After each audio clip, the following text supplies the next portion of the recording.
નમસ્કાર મિત્રો, વંદે માતરમ. આજની વાત છે કોકરોચ પાર્ટી. નામ કેવું લાગે? અડવિતરું. કોકરોચ હતી પાર્ટી, કોકરોચની પાર્ટી. ઠીક છે, સારી વાત છે. 2 મિલિયન 12 મિલિયન 12 મિલિયન ફોલોઅર્સ બની ગયા એના. 12 મિલિયન એટલે 1 કરોડ ને 20 લાખ લોકો એને ફોલોઅપ કર્યું એની આઈડીને. ઘણી મોટી વાત કહેવાય. પણ જીવનમાં થિયરી અને પ્રેક્ટિકલમાં ઘણો ડિફરન્સ છે. કોઈ પણ પાર્ટી હોય એના મેનિફેસ્ટો બનાવતો હોય ત્યારે જાહેરાત કરતો હોય ઘણી બધી, બરાબર, ઘણી બધી જાહેરાત. કોઈ કે 8 ગ્રામ સોનું આપવાનું, કોઈ કે મહિને 10,000 રૂપિયા આપશું ને કંઈ પાકું મકાન આપશું ને વિદેશ યાત્રા મફત કરી આપશું ને 50,000 રૂપિયા આના આપશું ને ત્યાંના આપશું ને બધું આવશું. અને એવી રીતના જીતતા હોય છે. અને 5 વર્ષમાં એ 50% વાયદાઓ એના પૂરા કરી શકતા નથી. અને પ્રજાને ખબર છે કે ભાઈ 20-25% વાયદા પૂરા કરી નાખ્યા તો ભયો ટ્રેન્ડ છે એવો રાજકીય પાર્ટીનો. આ તો છે કોકરોચ પાર્ટી. રાજકીય પાર્ટીની વાત જ છોડી દેવું.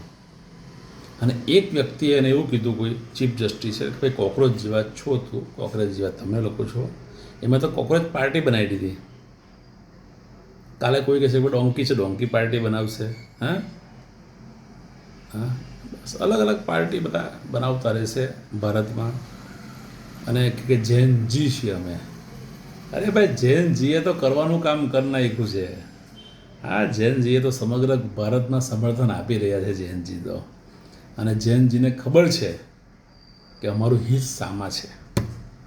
એટલે જૈનજીને બહુ ચિંતા કરવાની જરૂર નહીં તમારા લોકોએ. અને જૈનજી ભારતનું યુવાધન વર્ષોથી એવું કહેવામાં આવે છે કે જે દેશમાં યુવાનો વધારે હોય ને એ દેશનો વિકાસ થાય.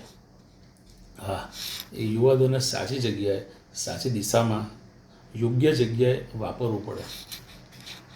અને ચાઇનાએ એ કામ કર્યું છે. વર્ષોથી ચાઇના કામ કરે છે અને યુવાધનનો ઉપયોગ કરે છે. અને ભારત પણ હવે છેલ્લા ઘણા વર્ષોથી એના યુવાનોનો ઉપયોગ કરી રહ્યું છે. સ્ટાર્ટઅપ હોય, મેક ઇન ઇન્ડિયા હોય, મુદ્રા લોન હોય, નવી નવી કંપનીઓ સ્થાપવાનું હોય, ખેતી માટેના કામ હોય, હા, ઉદ્યોગો માટેના કામ હોય, રોજગારી આપવાની વાત હોય, ઘણા બધા કામ અત્યારે ભારતમાં ચાલી રહેલા છે. એટલે કોકરોચ તમને કોઈ કીધું અને તમે કોકરોચ બની ગયા અને કોકરોચ પાર્ટી નામ આપી દીધું, એ કંઈ બહુ યોગ્ય નથી.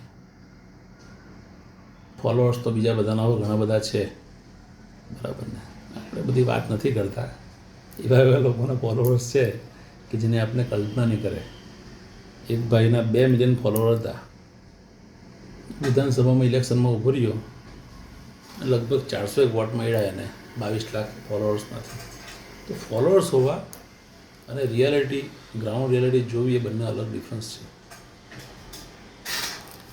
ભૂતકાળમાં મમ્મીએ પણ ઘણા શબ્દો કીધા હશે, પોતાના શિક્ષકે કીધા હશે, પડોશીએ કીધા હશે, હા, પોતાના મોટા ભાઈએ કીધા હશે, કોઈ મિત્રએ કીધા હશે. એ બધું ખોટું લગાવ્યું નથી. અને આમાં થઈ ગયા કોકરોચ અને બની ગયા તમે કોકરોચ. CJP, cockroach party. ઠીક છે, હવે એક થોડો સમય માટે કોઈ તમે પ્રભાવ નાખી શકો એક વાતનો, કાયમ માટે કંઈ પ્રભાવ રહેવાનો નથી. અને હિટ પાર્ટી બધી તૈયાર જ છે. કોકરોચ નાના હતા ત્યારે કોકરોચ માટે એક વાત હતી, કોંગ્રેસ દીકરા બધા ગભરાઈ જાય, બહેનો બધા ગભરાઈ જાય, મહિલા ગભરાઈ જાય, પણ જ્યાં જ ગભરાય નહીં કોકરોચને મારી નાખે. એક ચંપલથી માર નાખે કોકરોચને એમ. એટલે ખોટા તાઇફામાં જવું નહીં. હા, ઘણી બધી પાર્ટીઓ બીજી છે ઉપલબ્ધ, સારી સારું કામ કરી રહી છે.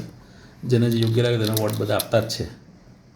કોઈને કંઈ કોઈ પ્રેશર છે નથી કે આને જ વોટ આપવાનો. પોતાના જે યોગ્ય લાગે બધી જ પાર્ટીઓનો વોટ આપતા છે. કોકરોચ પાર્ટીઓ ઇલેક્શનમાં આવે અને પોતાની વાત રજૂ કરે.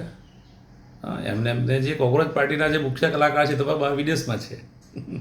બોલો, ચાલો હવે વિદેશમાં જઈને ફેસબુક પર, ઇન્સ્ટાગ્રામ પર, યુટ્યુબ પર બનાવી દીધી કોકરોચ પાર્ટી. તો ચાલુ પડી ગઈ આપણા બધા જ લોકો એને ફોલો કરવા. તો મારી ગુજરાતની પ્રજા માટે આપણને ગૌરવ છે.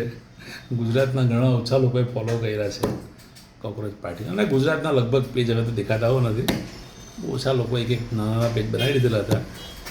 અત્યારે તો એટલે ગુજરાતની પ્રજા પહેલેથી હોશિયાર છે અને ગુજરાતની પ્રજાએ શું કરવું ને એ બધું ગુજરાતની પ્રજાને તો 100% ખબર જ છે.